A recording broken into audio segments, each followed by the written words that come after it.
metal crashing against marble. That was the sound that ended 20 lives and saved one.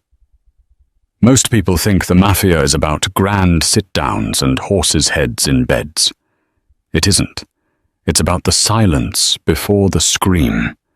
It's about the waitress filling your water glass who sees the gun tucked into a waistband before you do. Sienna Brooks didn't want to be a hero. She just wanted to pay her rent. But when she looked into Roman Castiglione's eyes and saw his death walking through the front door, she made a choice. "Run when I drop the tray," she whispered, and that whisper started a war that would burn the city to the ground. This isn't a fairy tale. This is how blood gets washed out of silk suits. Rain lashed against the heavy velvet drapes of Café Vittoria, turning the cobblestones of Hanover Street into slick black mirrors reflecting the neon signs of Boston's North End.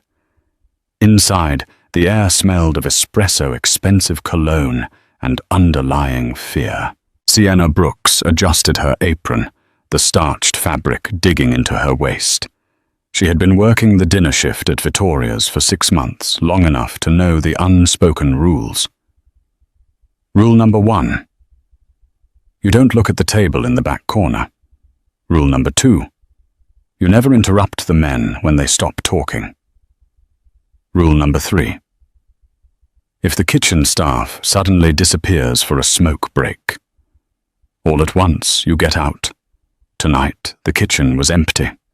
Sienna picked up a heavy silver tray, loading it with 3 espressos and a glass of sambuca neat, with 3 coffee beans floating in it, the Mosca. Health, wealth, and happiness. A bitter joke considering who ordered it. Roman Castiglione sat at the corner table, his back to the wall. He was younger than the other dons who frequented the place, maybe 32, with the kind of sharp, predatory handsomeness that made women stare and men check their wallets. He was the underboss of the Castiglione crime family, the man who controlled the unions from the seaport to Southie. He wore a charcoal 3-piece suit that cost more than Sienna's car, and he was currently laughing at something his bodyguard Enzo was saying. Sienna moved toward the table. Her heart was hammering a frantic rhythm against her ribs. She had seen him. 10 minutes ago, a man had entered through the service door. He wasn't a delivery guy. He was wearing a janitor's uniform that was 2 sizes too big, and his boots were military-grade tactical non-slip kitchen shoes. He was currently standing in the service alcove, screwing a suppressor onto a Sig Power P226. Sienna had grown up in South Boston. Her father, a low-rent bookie named Mickey, had taught her to spot a setup before she could read. "Look at the hands, Si," he used to say before he disappeared into the Charles River. A working man has rough hands.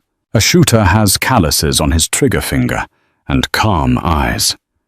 The janitor had dead eyes. She reached the table. Roman didn't look up. He was busy peeling the foil off a pack of cigarettes. "Your coffee."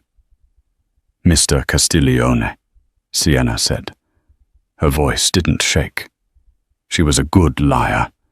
She had to be to survive this city. Roman looked up then. His eyes were dark, almost black, framed by thick lashes. He paused lighter halfway to his cigarette. He saw something in her face. He was an apex predator. He recognized the scent of adrenaline. "You're new," Roman said, his voice a low baritone that seemed to vibrate through the table. 6 months, she corrected. She placed the sambuca down.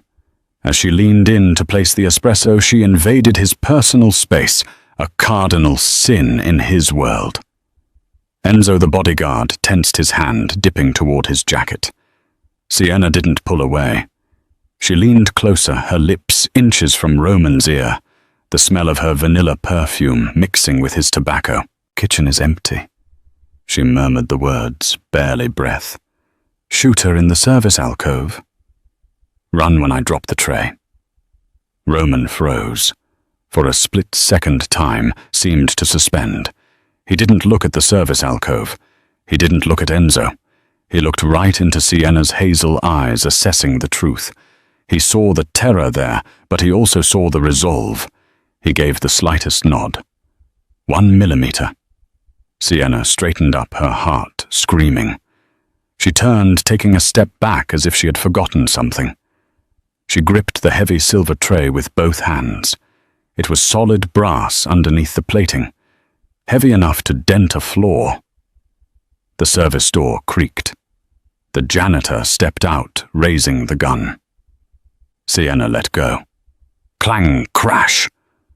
The sound was deafening in the quiet restaurant. The heavy tray hit the terrazzo floor, shattering the china cups. The noise was like a gunshot itself. Simultaneously, Roman moved. He didn't stand up. He kicked the heavy oak table upward. The table flipped, acting as a shield, just as the thwip-thwip of suppressed gunfire chewed into the wood where his chest had been seconds ago. "Down!" Roman roared, grabbing Sienna's wrist and yanking her behind the overturned table. Enzo wasn't so lucky. He had stood up to draw his weapon, taking 2 rounds to the chest. He collapsed backward, knocking over a wine rack. Red wine and blood pooled together on the floor. "Who are you?" Roman growled, pulling a snub-nose revolver from an ankle holster. He checked the cylinder. 5 rounds. "Just the waitress," Sienna gasped, pressing herself into the carpet. "Well, waitress," Roman said, his eyes scanning the room as glass rained down around them. "You just quit your job." Bullets were turning the high-end Italian upholstery into Swiss cheese. The shooter wasn't alone. 2 more men had burst through the front entrance wearing balaclavas and wielding compact submachine guns. "Back door!" Roman yelled over the noise. He popped up, firing 2 shots. One struck the janitor in the shoulder, spinning him around. "Move! Move!" He kept a grip on Sienna's wrist, his grip like iron. They scrambled on hands and knees through the debris of the dining room toward the kitchen swing doors. Sienna slipped on the spilled wine, but Roman hauled her up, practically throwing her through the stainless steel doors. The kitchen was silent, ghostly empty. A pot of marinara sauce was bubbling on the stove, abandoned. "Out the delivery exit," Roman commanded. He shoved her ahead of him, turning to fire 1 shot blindly through the swing doors to keep the shooters' heads down. They burst out into the alleyway. The rain was torrential now. A black Audi RS7 was parked illegally near the dumpster Roman's car. "Keys!" Roman patted his pockets, swearing. Enzo had the keys. The back door of the restaurant flew open. "Get in the truck!" Sienna screamed, pointing to a rusted blue Ford F-150 parked 3 spots down. "It's mine." Roman didn't argue. They sprinted for the truck. Sienna fumbled with her keys, her hands slick with rain and adrenaline. A bullet sparked off the brick wall, inches from her face, sending stone fragments into her cheek. She didn't flinch. She jammed the key in, twisted, and the old engine roared to life with a cough and a sputter. Roman dove into the passenger seat, just as Sienna threw the truck into reverse. She slammed the gas. The heavy truck careened backward, smashing into the shins of the first gunman exiting the alley. He screamed as he was pinned between the Ford's bumper and the brick wall. Sienna shifted to drive, spinning the wheel. Tires squealed on the wet asphalt, and they shot out of the alley onto Hanover Street, fishtailing wildly. "Take a left. Get on Storrow Drive," Roman barked, looking in the side mirror. A black SUV was already peeling out of the alley behind them.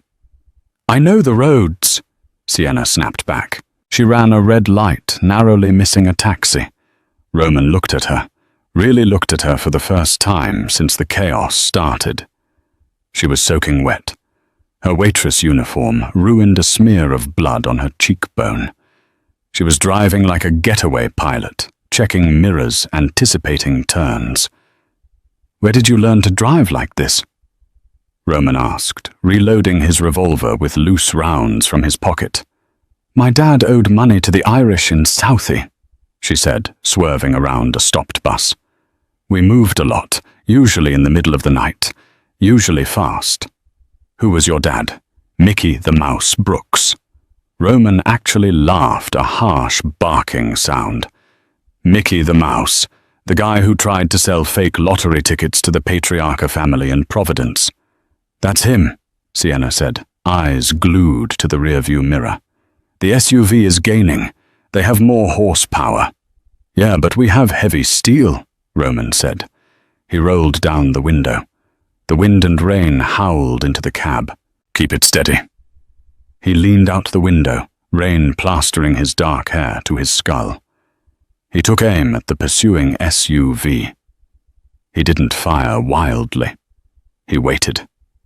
1 second. 2. Bang! The front tire of the SUV blew out. The vehicle swerved violently to the right, jumping the curb and smashing into a lamppost in a shower of sparks and glass. Roman pulled himself back inside and rolled up the window. He looked at the gun, then at Sienna. "We need to ditch this truck," he said calmly, as if discussing the weather. "They'll have the plates." "My tips are in the glove box," Sienna said, her voice finally starting to tremble. The adrenaline was fading, leaving the cold reality. "That's $200. Roman reached into his jacket, pulled out a money clip thick enough to choke a horse, and tossed it onto the dashboard. It slid toward her. "There's $5,000, he said. "Consider it a severance package." Sienna glanced at the money, then back at the road. She didn't touch it. "I don't want your money. I want to know why Victor Kovac is trying to kill you." Roman stiffened. The air in the truck instantly grew 10 degrees colder. He turned slowly to face her, the gun resting casually on his thigh. "How do you know that name?" he asked, his voice lethal. Sienna gripped the steering wheel until her knuckles turned white. "Because before I worked at Vittoria's, I worked at the Blue Velvet, Kovac's club, and I know what he does to girls who hear things they shouldn't." Roman studied her profile. This wasn't just a random act of kindness. She hadn't saved him because it was the right thing to do. She had saved him because she needed a weapon to use against Kovac. "Pull over," Roman said. "What?" "I said pull over. Under the bridge." Sienna pulled the truck onto the shoulder beneath the Zakim Bridge. The sodium lights cast long orange shadows. The rain drummed relentlessly on the roof. Roman turned his body toward her. "You didn't save me to protect me, Sienna. You saved me because you want Kovac dead. Why?" Sienna turned off the engine. The silence was heavy. She looked at Roman, her eyes hard. "He didn't just hurt girls, Roman. He took my sister, Bella. She disappeared from his club 3 years ago. The police said she ran away. I know she didn't." Roman watched her. He knew the look in her eyes. It was the same look he saw in the mirror every morning. Vengeance. "If Kovac took her," Roman said quietly, "she's dead." "I know," Sienna whispered, her voice cracking. "I don't want to find her alive. I want to find where he buried her, and I want to put a bullet in his head. You're the only one strong enough to get close to him." Roman nodded slowly. He understood this transaction. It wasn't charity. It was business. "Drive to Chelsea," Roman commanded. "I have a safe house. We need to get off the street before Kovac finds out he missed." "And then?" Sienna asked, starting the engine. "And then," Roman said, looking out at the rainy city skyline, "we go to war." The safe house wasn't a house at all. It was an abandoned textile mill on the edge of Chelsea, converted into loft apartments that never went to market. It was a fortress of brick and iron, overlooking the murky, mystic river. Roman guided Sienna through the freight elevator, punching a code into a keypad that looked decades old, but beeped with modern digital precision. The heavy doors slid open to reveal a sprawling industrial space. Leather furniture, a wall of monitors, and a medical station in the corner. "Sit." Roman pointed to a couch. He went straight to a wall safe, spinning the dial. He pulled out a fresh shirt and a heavy first aid kit. Sienna sank into the leather. Her legs felt like jelly. "Do you live here?" "I exist here," Roman said. He stripped off his ruined suit jacket and the blood-soaked dress shirt underneath. Sienna looked away, then looked back. She couldn't help it. His torso was a map of violence. Scars, some jagged, some surgical lines crisscrossed his olive skin. A tattoo of St. Michael the Archangel covered his back, the sword tip disappearing into his waistband. He sat on the coffee table in front of her, opening the medical kit. "You're bleeding." Sienna touched her cheek. Her fingers came away red. "Just a scratch from the brick." "Infection kills as fast as a bullet in this town," he said, dabbing antiseptic onto a cotton pad. He leaned in. His hands, which had fired a gun minutes ago with steady precision, were surprisingly gentle as he cleaned the cut on her cheek. For a moment, the distance between them collapsed. Sienna looked at his eyes, dark, guarded, ancient. "Why did Kovac move on you tonight?" Sienna asked, wincing slightly at the sting of the alcohol. "The families have a truce." "Truces are just pauses between wars," Roman said, applying a butterfly bandage. "Kovac is Russian. I'm Italian. We share territory in the shipping yards. Last week, a container of his merchandise went missing. He thinks I took it." "Did you?" Roman smirked a cruel, handsome expression. "I burned it. It was girls, Sienna. He was shipping girls." Sienna's breath hitched. "Like Bella." "Like Bella," he confirmed. "I don't deal in flesh. I deal in vices, gambling numbers, booze. But I don't sell people. Kovac crossed a line. I burned his profit. Tonight was his receipt." Sienna felt a strange warmth spread through her chest. He wasn't a good man, she knew that. He was a killer. But he had a soul. "My phone," Roman said, standing up abruptly. He walked to the bank of monitors. "I need to make a call. Don't answer the door. Don't go near the windows." He picked up a burner phone and dialed. Sienna watched him pace. "It's me," Roman said into the phone. "I'm out. Enzo is dead. No, it was a setup. Listen to me, Marco. The kitchen staff was cleared out. Someone on the inside gave the green light. I want names. No, don't tell the boss yet. If there's a leak, it could be coming from the top." He hung up and threw the phone onto the couch. He ran a hand through his hair, looking exhausted. "Is it bad?" Sienna asked. "It's worse than bad. To hit me in Vittoria's that requires permission, or extreme arrogance." Roman walked over to a sideboard and poured 2 glasses of whiskey. He handed one to her. "Drink. It'll settle the nerves." Sienna took a sip. It burned, but it grounded her. "So we're alone." "We," Roman raised an eyebrow. "There is no we, Sienna. Tomorrow morning I'm putting you on a plane to London. I have contacts there. You'll have a new name, a job." "No," Sienna said, setting the glass down hard. Roman stepped closer, looming over her. "Excuse me. I said no. I'm not going to London. I'm staying here. You need me." "I need a soldier, not a waitress." "You need a ghost," Sienna countered, standing up to meet his gaze. She was a foot shorter than him, but she didn't back down. Kovac knows your men. He knows your soldiers. He doesn't know me. I was invisible tonight until I dropped that tray. I can get into places you can't. I can get into the blue velvet. Roman laughed, but it was devoid of humor. You want to walk back into the lion's den? He'll kill you. He won't, she said, because I'm applying for a job. They're always hiring. I go in, I find his office, I find out where he keeps his records. I find out where Bella is, and I tell you where he sleeps. Roman stared at her. He saw the desperation, but he also saw the cunning. She was Mickey the Mouse's daughter, all right. She was gambling her life on a long shot. If you get caught, Roman said, his voice dropping to a whisper, I can't save you. If you go in there, you're on your own until the shooting starts. I've been on my own for a long time. Roman, she said softly.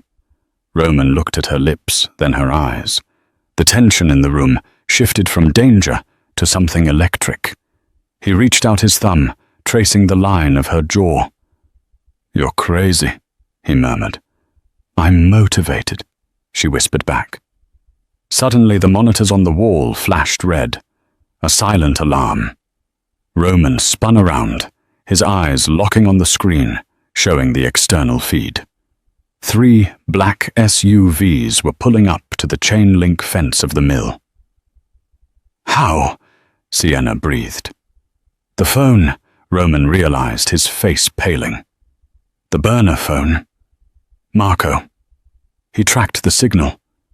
It wasn't Kovac who set me up. He looked at Sienna, the realization hitting him like a physical blow. It was my brother, Roman said. Marco is the only one who had the frequency for that phone. He grabbed his Sig Sauer and tossed a smaller 9mm Glock to Sienna. She caught it, her hands surprisingly steady. Do you know how to use that? He asked. Point and shoot, she said. Safety off. Good, Roman said, racking the slide of his weapon. Because the war just came to us. Stay behind me. He killed the lights in the loft, plunging them into darkness. When I drop the tray, Sienna whispered in the dark, echoing the moment that started it all. No. Roman's voice came from the shadows, fierce and protective. This time we don't run. This time we hunt. The loft went pitch black, save for the strobing red light of the silent alarm on the far wall. The hum of the refrigerator died as Roman cut the main breaker, plunging the massive industrial space into a suffocating silence.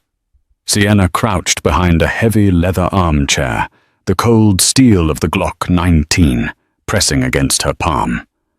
Her breathing was shallow, rapid. She had grown up around low-level wise guys, men who broke thumbs for late payments. But this was different. This was war. 3 bogies coming up the east stairwell. Roman's voice was a ghost in the darkness coming from her left. 2 more on the freight elevator. They're pinching us. The elevator is a death trap, Sienna whispered, her voice trembling despite her best efforts. If they open those doors, they have no cover. They won't open them, Roman replied, the sound of him checking his magazine audible in the quiet. They'll blow them. A second later, a dull thump vibrated through the floorboards. The heavy steel doors of the freight elevator bowed outward, smoke curling from the seams. The lock melted, and the doors were kicked open. 2 figures in tactical gear spilled into the room, their weapons mounted with flashlights that cut through the gloom like lightsabers. Roman didn't wait. He fired 3 times. The shots were deafening in the enclosed space. The first attacker dropped his Kevlar vest, absorbing the rounds, but the impact knocking the wind out of him. The second man scrambled for cover behind a granite kitchen island. Move, Sienna, go to the north wall. Roman roared, abandoning stealth. Bullets began to chew up the furniture.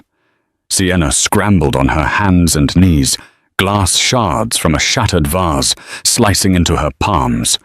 She reached the brick wall and pressed herself into the shadows behind a heavy velvet curtain. From her vantage point, she saw the stairwell door burst open. 3 more men. They moved with military precision.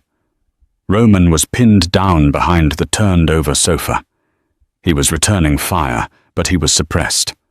One of the men from the stairwell unclipped a grenade from his belt. Sienna's heart stopped. If he threw that, Roman was dead. She didn't think.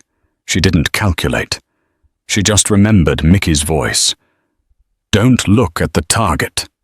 Sigh, look at the space the target is moving into." She raised the Glock, gripping it with both hands to steady the shake. The man pulled the pin. He wound up his arm. Sienna fired. She missed the man. But the bullet smashed into a breaker box on the wall directly behind him, sending a shower of sparks raining down. The man flinched, startled by the explosion of electricity. His throw went wide. The grenade skittered across the polished concrete floor, rolling away from Roman and toward the kitchen island, where the first attacker was hiding. "Cover!" Roman yelled. Boom! The explosion blew out the windows and sent a shock wave through the loft. The kitchen island disintegrated into shrapnel. The attacker behind it ceased to be a problem. Roman used the chaos to move. He was a blur of violence, closing the distance to the stairwell team.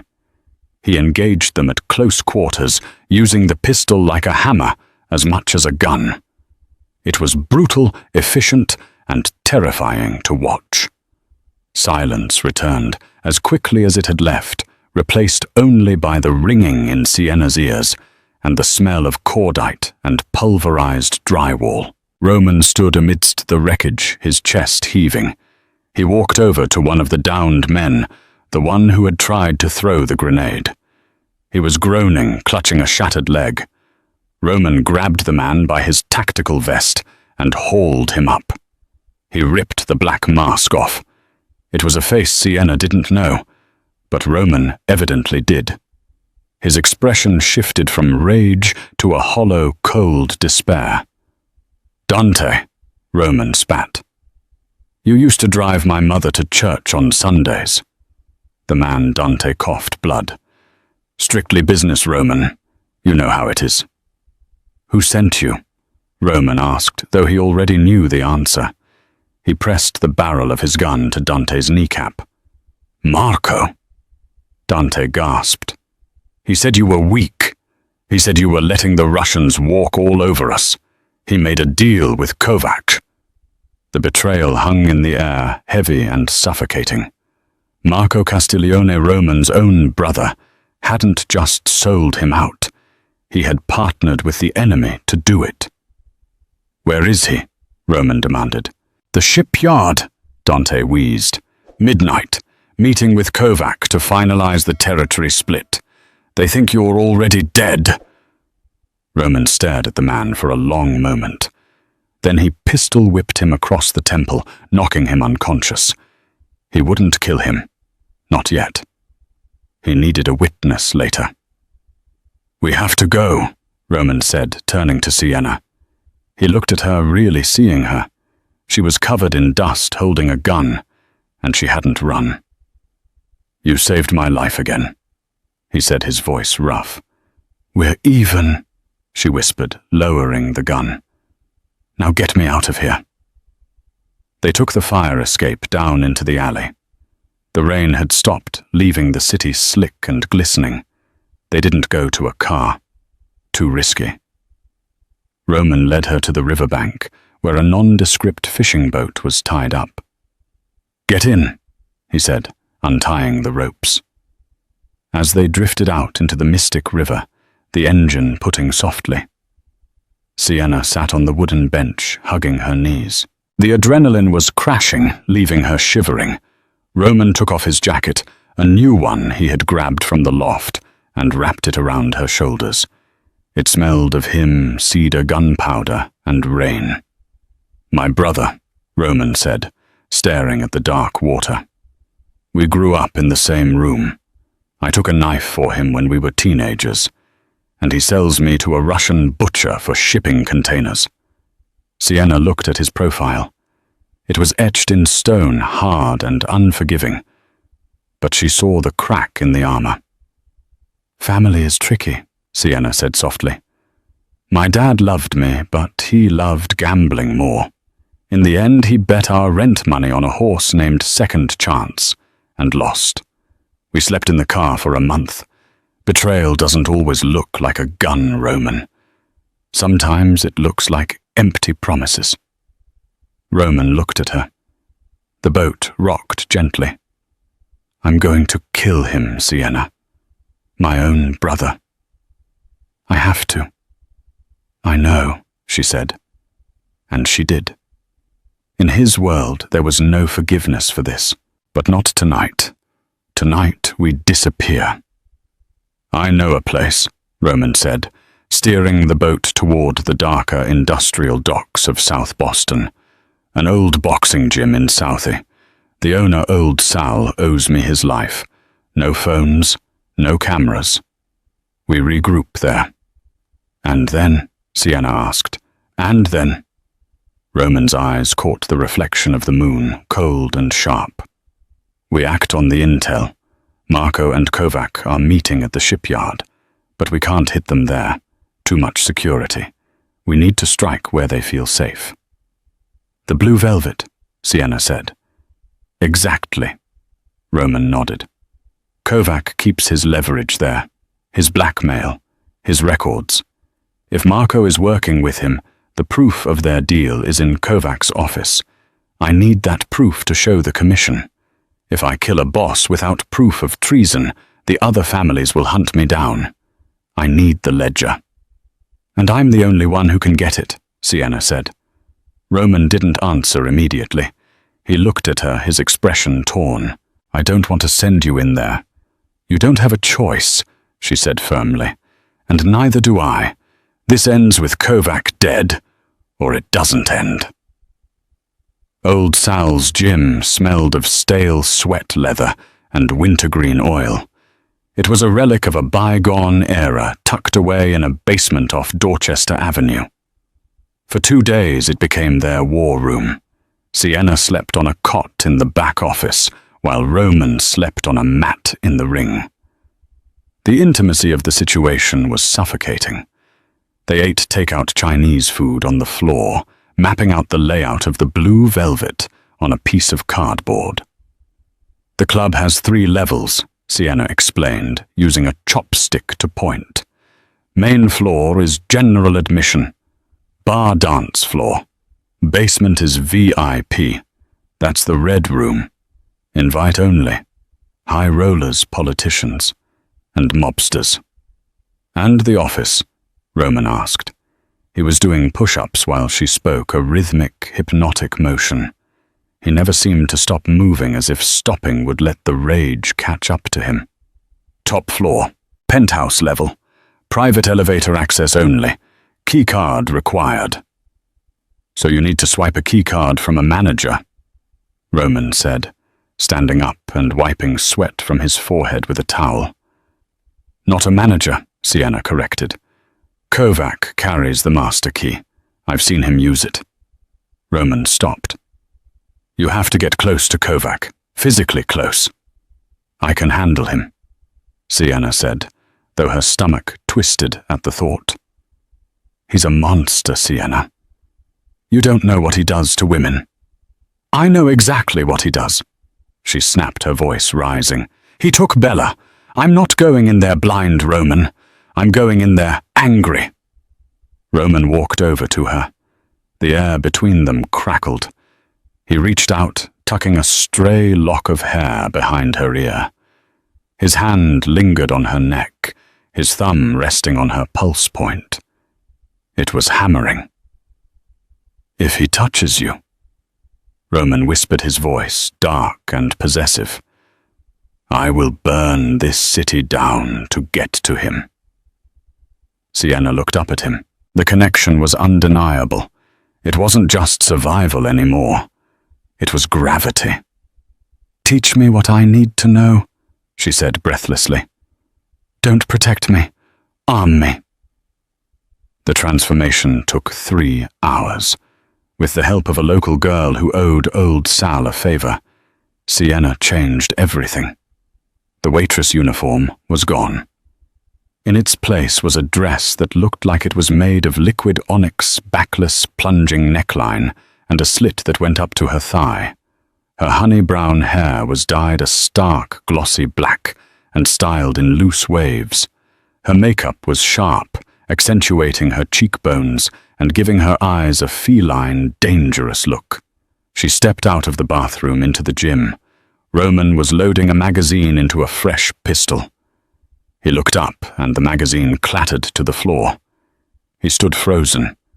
He looked at her not as a tactical asset, but as a man looking at a woman who could ruin him. "Too much?"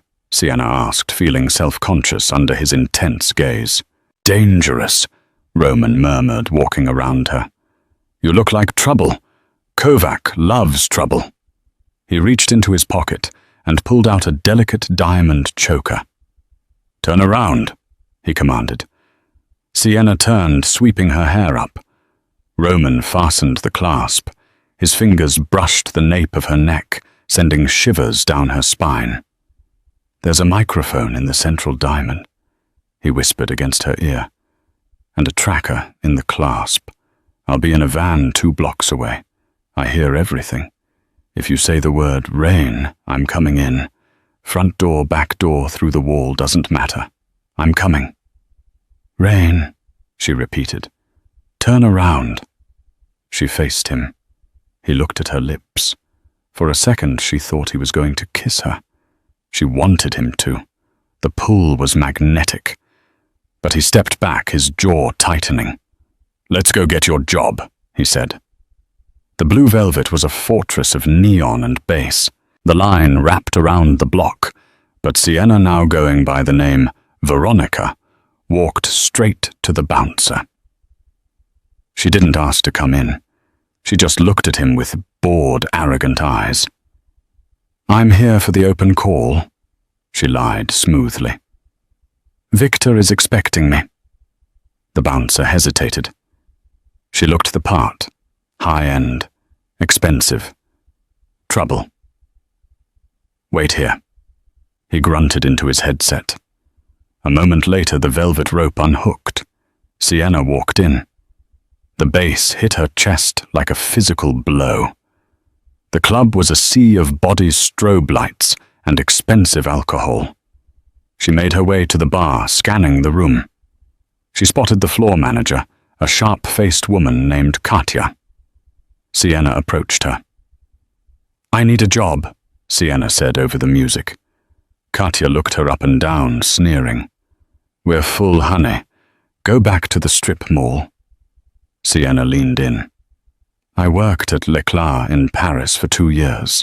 I know how to mix a Sazerac. I know which politicians like their scotch neat, and I know how to keep my mouth shut when the envelopes are passed." Katya paused. Leclerc was a legendary mob-run club in France. It was a lie, of course. Sienna had read about it in a magazine, but it was a good lie. "Come with me," Katya said. She led Sienna not to an office, but to the VIP section, the Red Room. It was quieter here. Plush velvet booths, dim lighting, and men in suits who cost more than Sienna's life earnings. And there in the center booth sat Victor Kovac. He was a bear of a man with pale skin, icy blue eyes, and a shaved head. He was flanked by 2 bodyguards. He was currently smoking a cigar and watching the room with dead shark-like eyes. Katya walked Sienna over. "Victor, new girl, says she worked at Leclerc." Kovac turned his gaze to Sienna. It felt like being submerged in ice water. He didn't speak for a long time. He just inhaled smoke and blew it in her direction. "Spin," he said.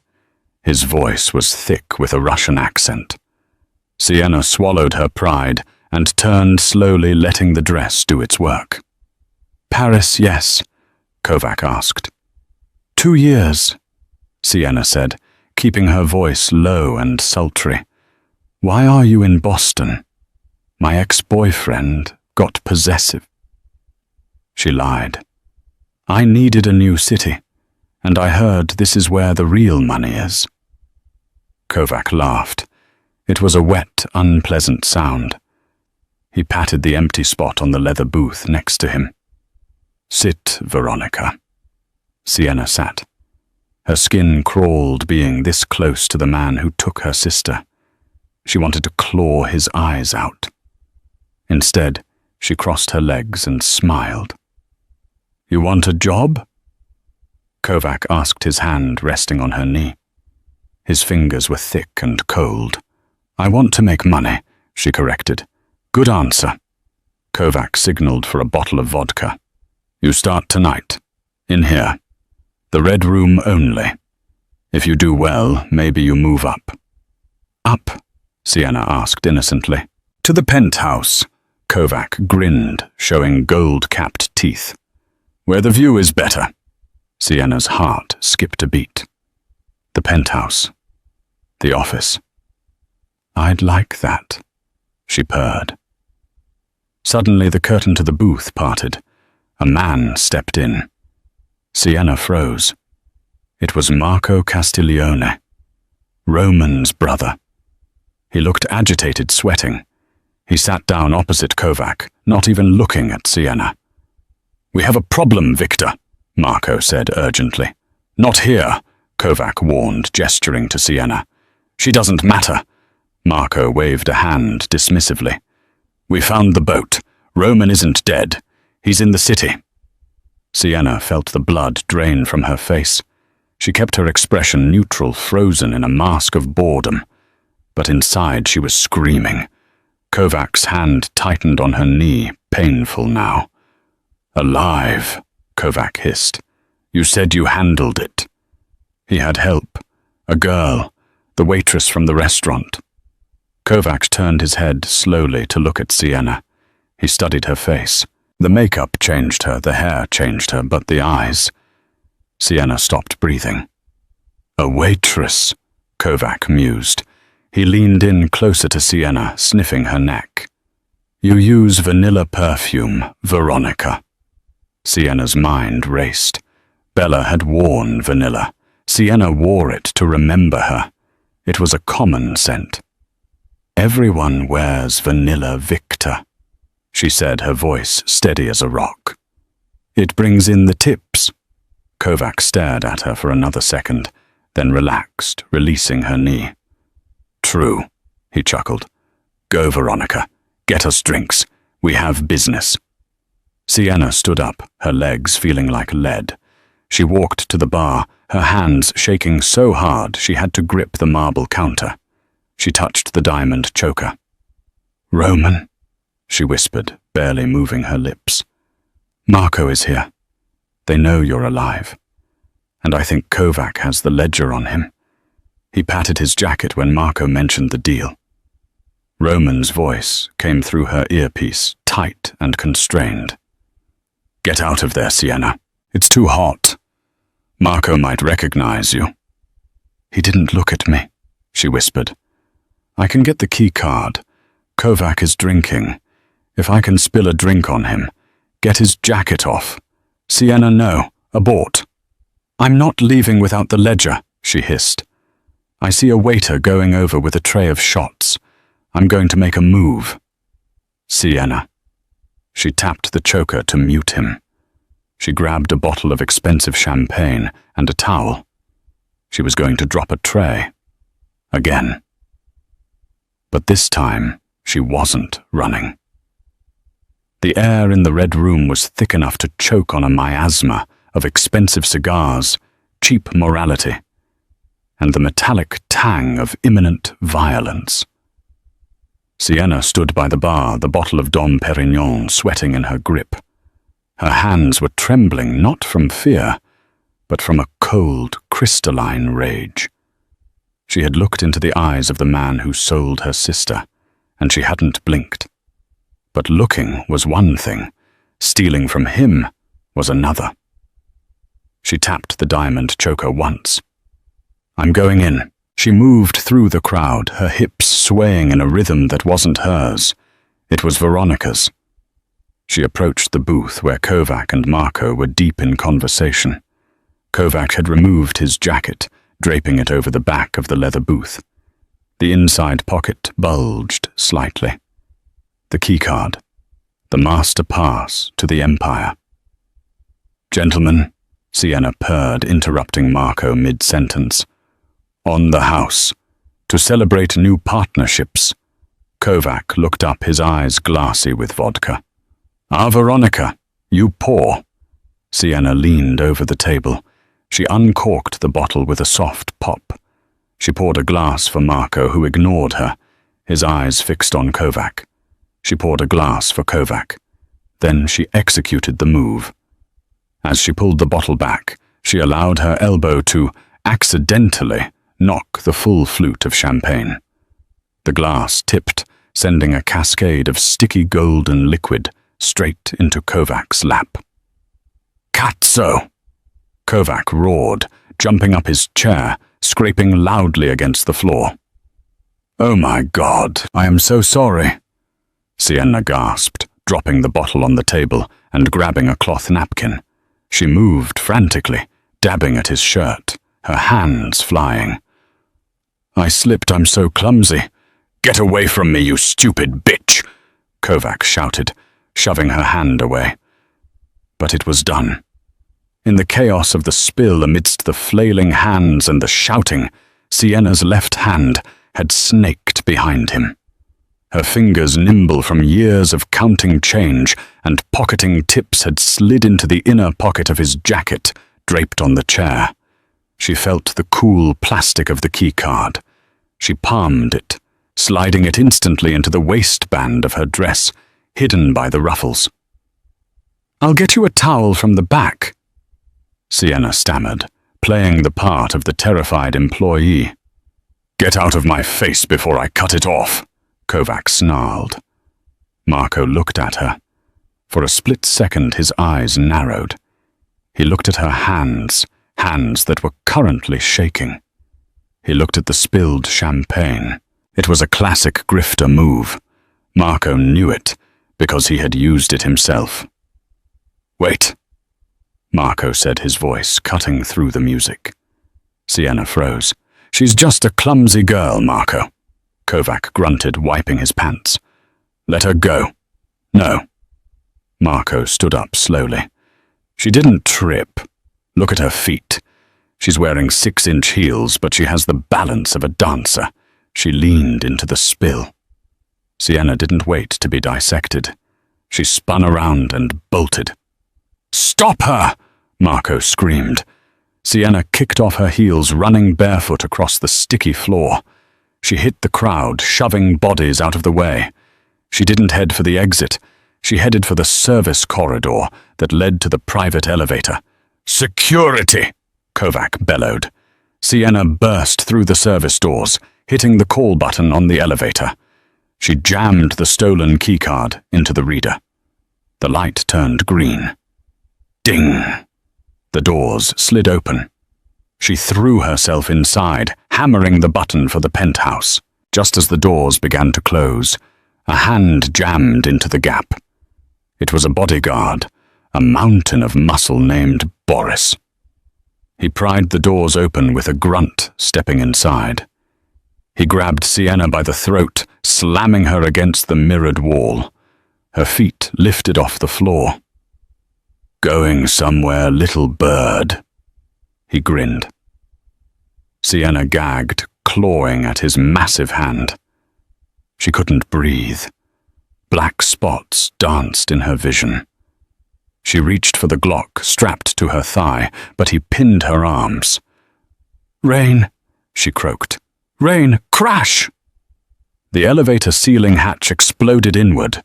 Roman dropped down like a darker angel of death. He landed directly on Boris's shoulders, the momentum driving the giant man to his knees. Roman didn't hesitate. He wrapped the wire of a garrote around Boris's neck and pulled. It was over in seconds. The bodyguard slumped to the floor unconscious. Roman stood up, adjusting his suit jacket. He looked at Sienna, his eyes blazing with a mixture of fury and relief. "I told you to get out," he said, pulling her into a crushing embrace. "I got the key," she gasped, clutching his lapels. "We're going up." "Marco knows," Roman said, releasing her and checking his weapon. "They're coming up the stairs. We have maybe 3 minutes before this elevator opens into a firing squad." "Then let's make them count," Sienna said. The elevator chimed. Penthouse level. The doors opened. The office was vast, a glass-walled sanctuary overlooking the city of Boston. It was silent, insulated from the thumping bass 5 floors below. "Find the computer," Roman ordered, moving to the door to secure the perimeter. Sienna ran to the massive mahogany desk. She woke the computer. Password protected. "It needs a password," she yelled. Roman fired 2 shots through the heavy oak doors as the handle began to turn. "Try Bella. Kovac is a narcissist, but he's also sentimental about his trophies." Sienna typed B-E-L-L-A. Access denied. She typed V-I-C-T-O-R. Access denied. She looked around the room. Her eyes landed on a painting above the fireplace. It was a disturbingly realistic portrait of a weeping angel. "The angel," she whispered. She typed A-N-G-E-L. Access granted. Files scrolled across the screen.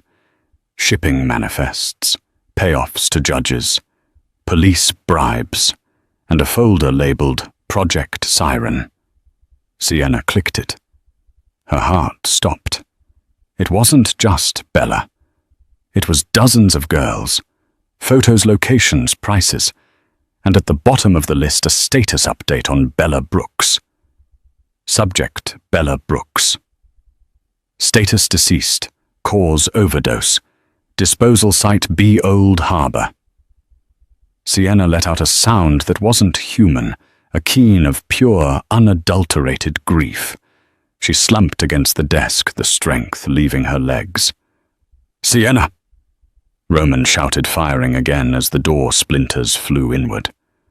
"Focus, I need you." "She's dead," Sienna whispered, tears streaming down her face. "He killed her 3 years ago. She's garbage to him." Roman abandoned the door. He sprinted to her, grabbing her face in his hands. "Look at me," he commanded. "Grieve later. Revenge now. Did you find the connection to Marco?" Sienna sniffled, forcing herself to look at the screen. She scrolled down. There it was. A scanned contract. Transfer of territory, South Boston waterfront. In exchange for 30% of human trafficking revenue. Signed Marco Castiglione. "He signed it," Sienna said, her voice turning to ice. "He sold the territory. He sold the girls." "Print it," Roman said. "Send it to the commission server. Burn him." Sienna hit send. At that moment, the office doors were blown off their hinges. Smoke filled the room. Marco walked in, flanked by Kovac and 3 armed men. "Roman?" Marco smiled, spreading his arms. "I always knew you were hard to kill, but this is just embarrassing." Roman stepped in front of Sienna, shielding her. "It's over, Marco. The commission has the files. Every boss from New York to Chicago just got an email showing you sold Italian soil to the Russians." Marco's smile faltered. He looked at his phone. It was buzzing incessantly. Kovac looked at Marco. "You said you handled the cybersecurity." "I did," Marco snapped. "Evidently not." Kovac snarled. He raised his gun, not at Roman, but at Marco. You are a liability. Bang! Kovac shot Marco in the chest. Roman's brother felt a look of shock on his face as he hit the Persian rug. Roman didn't flinch. Now it's just us, Victor. Kovac laughed, turning his gun on Roman. You and the waitress, how romantic. You can die together. Run when I drop the tray, Sienna whispered. Kovac frowned. What? Sienna kicked the heavy computer monitor off the desk. It wasn't a tray, but it worked. As the monitor crashed to the floor, Roman dove to the right, rolling behind a leather sofa. Sienna dropped behind the heavy oak desk. Kovac fired wildly, the bullets shredding the upholstery. You think you can beat me in my house? Kovac roared, advancing. Roman popped up, firing 2 controlled shots. One hit Kovac in the shoulder, spinning him around. Kovac grunted, but kept coming, switching his gun to his other hand. He was a beast, fueled by adrenaline and vodka. He rounded the desk, aiming at Sienna. Sienna was ready. She wasn't holding the Glock. She was holding a letter opener she had grabbed from the desk, a 10-inch spike of solid brass. As Kovac aimed, she didn't cower. She lunged. She drove the brass spike into Kovac's thigh, twisting it. Kovac screamed, his leg buckling. He collapsed onto one knee. Roman was there in an instant. He kicked the gun out of Kovac's hand. He placed the barrel of his Sig Sauer against Kovac's forehead. For Bella, Roman said. Wait, Sienna said, standing up. Her face was streaked with tears and mascara, but she looked like a queen of the underworld. She walked over to Kovac, who was bleeding and panting on the floor. Where is she? Sienna asked softly. Site B. Where is it? Go to hell. Kovac spat blood at her shoes. Sienna picked up Kovac's fallen gun. She looked at Roman. He didn't stop her. He stepped back, giving her the space. You took the only thing I loved, Sienna said, her voice devoid of emotion. Now I take everything you have. She didn't shoot him in the head. She shot him in the kneecap. Then the other one. Kovac shrieked, writhing in agony. The police are coming, Sienna said, dropping the gun. The files are public. You're going to prison, Victor. And in prison, the Italians will be waiting for you. Roman will make sure of it. Roman nodded solemnly. You won't last a week inside. Sirens wailed in the distance, growing louder. Time to go, Roman said, holding out his hand. Sienna took it. She looked at the dead body of Marco, then the ruined form of Kovac. She looked at the empty office that represented so much pain. I'm not a waitress anymore, she said.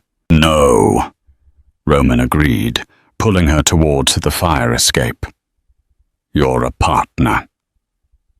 6 months later, the Cafe Vittoria had reopened. The bullet holes had been patched, the terrazzo floor polished until it shone like a mirror. But the atmosphere had changed. It was no longer just a place for coffee. It was a sanctuary protected by the most powerful name on the East Coast. Sienna sat at the corner table, the same table where Roman had sat that first night. But she wasn't wearing an apron. She was wearing a tailored cream suit, her hair styled in a sleek bob. A young waiter, hands shaking slightly, placed an espresso and a sambuca with 3 beans in front of her. Thank you, she said, smiling. Her smile was different now. Less open, more guarded. The smile of a woman who knew where the bodies were buried because she had helped dig the graves. The bell above the door chimed. Roman walked in. He was the Don now.